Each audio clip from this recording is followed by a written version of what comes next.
আসসালামু আলাইকুম ওরহমতুল্লাহ। সম্মানিত ভিউয়ার্স, আজ আপনাদেরকে আমি এমন একটি ঘটনা শোনাব যে ঘটনাটি অবাক করিয়ে দিবে। আজকের ঘটনাটি হলো এমন এক ব্যক্তির সম্পর্কে যিনি নিজের বিয়ের জন্য জমানো টাকা দিয়ে তরবারি কিনে যুদ্ধে গেলেন। তো চলুন আমরা ঘটনাটি দেখে আসি। যখন মদিনার বাতাসে যুদ্ধের খবর ছড়িয়ে পড়েছে, শহরের প্রতিটি কোণায় যুদ্ধের প্রস্তুতি, তরবারি দাঁড়ানো, গোড়ার লাগাম টেনে ধরা। সেদিন সন্ধ্যায় সাআদ ইবনে আবি ওয়াক্কাস রাদিয়াল্লাহু তাআলা আনহু এক কোণে বসে আকাশের দিকে তাকিয়েছিলেন। মায়ের কাপা কণ্ঠ তার কানে বাজছিল, বাবা, বিয়ের সমস্ত আয়োজন তো প্রায় শেষ। এখন যদি তুমি যুদ্ধে যাও তবে তোমার স্বপ্নের ঘর, তোমার সুখের দিনগুলো কি হবে? সাআদ রাদিয়াল্লাহু তাআলা আনহু মায়ের চোখে জল দেখেছিলেন। বুকের ভেতর কেঁপে উঠেছিল। মা, যিনি তার ছোটবেলার ছায়া, যিনি তার জন্য রাত জাগেন, সেই মা তাকে আজ থামাতে চাইছেন। কিন্তু দূরে মসজিদে নববীতে ভেসে আসছে নবীজির আহ্বান। আল্লাহর প্রতি ডাক আসলে মুমিন থেমে থাকে না। সেদিন রাতে সাআদ রাদিয়াল্লাহু তাআলা আনহু বিছানায় ঘুমাতে পারেননি। তার পাশে রাখা ছিল একটা ছোট্ট থলে, ভেতরে বিয়ের জন্য জমিয়ে রাখা সোনা ও রূপার কয়েন।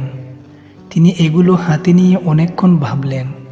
অবশেষে গভীর রাতে আকাশের তারাগুলোর দিকে তাকিয়ে মৃদু সুরে বললেন, হে আল্লাহ, তুমি আমার সাক্ষী হও। আজ আমি তোমাকে বেছে নিলাম। তোমার রাস্তার চেয়ে আমার জন্য কোনো সুখ, কোনো গড় বড় নয়। পরদিন সকালে বাজারের পথে হাঁটলেন তিনি। দোকানে গিয়ে বললেন, আমাকে একটি শক্তিশালী তরবারি দাও। দোকানদার অবাক হয়ে জিজ্ঞেস করল, বিয়ের জন্য তো এসেছিলেন, বিয়ের গয়না নেবেন না?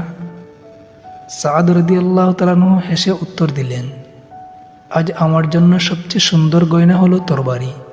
সোনারূপার মুদ্রা দিয়ে কিনে নিলেন এক চকচকে তরবারি। হাতে তুলে নিতেই মনে হলো যেন পুরো দুনিয়ার ভার হালকা হয়ে গেছে। বাড়ি ফিরেই মায়ের সামনে দাঁড়ালেন। মায়ের চোখ ভিজে উঠেছিল। তিনি বললেন, বাবা, সুখের সংসার ছেড়ে কষ্টের পথ বেছে নিলে।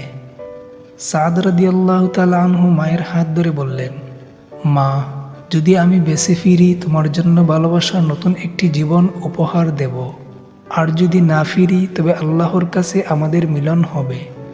মা চুপ করে রইলেন, চোখের জল আটকাতে পারলেন না।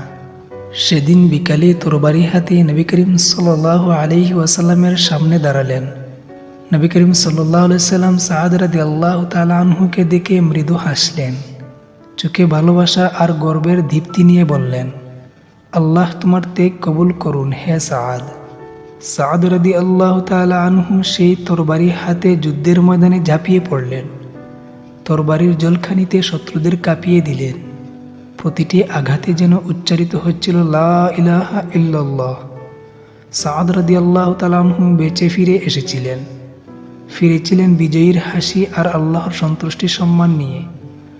আর তার মা, তিনি বুকে আঁকড়ে ধরেছিলেন তার ছেলেকে, গর্বের অশ্রুতে ভিজিয়ে দিয়েছিলেন তার তরবারি।